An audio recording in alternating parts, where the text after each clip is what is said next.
Mr. Falcone, you know, we've talked a lot, candidates, here on our prepared questions about the north side and the plan and the vision and et cetera. Let's just say you're already there, and or let us know as we craft that vision, what, Mr. Falcone, we'll start with you, what would be your vision for the publicly owned RPU properties on the north side? I'm going to start with a specific piece of property, and then we'll go more broad. The old golf course, which is, I think, one of the most significant pieces of land that is currently owned by RPU.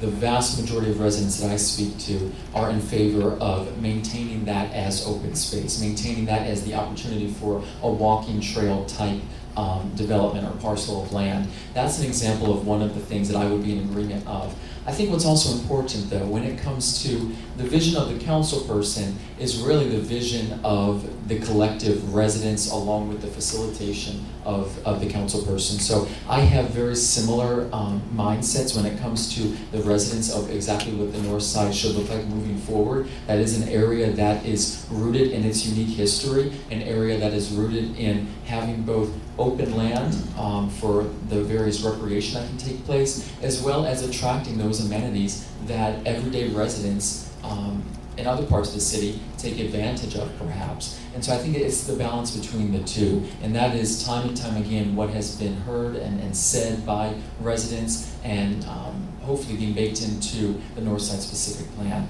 But when it comes to RPU-owned land, I mentioned, that the old golf course and maintaining the openness of it, I think is vital moving forward. Thank you. Mr. Gardner. There are a number of RPU properties on the north side. The old golf course is controlled half by RPU, the water utility, the other half is controlled by the general fund. Our decision will be driven by the north side specific plan again, but there are some things that I would like to see be kept in the area as we develop the north side specific plan. I would like to see the cross-country course stay. It can be realigned a little bit here and there, but however that property is developed, whether you build something on it or it stays in open space, a cross-country course can meander through that.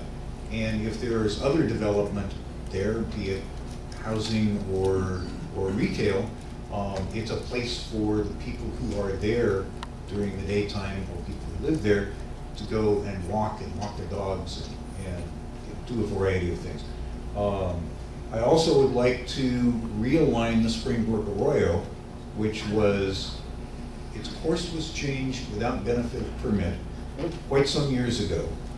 It used to meander through the golf course property. It was moved to the other side of the street, just at the end of the park here, and cuts through just a corner of the golf course. I'd like to see it meander back through. Thank you. Thank you, sir. Ms. Edwards, what is your vision for the publicly owned RPU properties on the north side?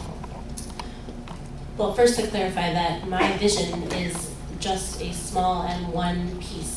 As I mentioned before, I put a lot of faith in community-led processes where community members who live next to this land talk about what they want to see there, and I have participated in those processes. I have pored over the documents, looked at the sticky notes that everyone put up on visioning boards about what they want to see, and I think it's important that we do the best we can to come to consensus and incorporate as many of the ideas that came forward from the community as possible. Some ideas I've heard that I personally find particularly exciting, talking about agri-hoods and agriculture. This is a neighborhood that has historically been very rooted in agriculture, and recently the city was awarded a $3 million grant for the Sanamatsu farm to put in community gardens and to plant more trees. And so when I think about these public lands, I also think about how we can make use of this wonderful space to do more agricultural work, to train next generations of farmers here in Riverside with produce that's going back into our schools, into our restaurants. I would love to see as many trees as possible. We know that trees take a long time to grow. We need them to clean our air. They drive up property values all around it. That's a vision of mine. I also have heard how important the cross-country course is. I'd like to see that there, and dealing with drainage issues that we see in this area. Thank you. Thank you both. This next question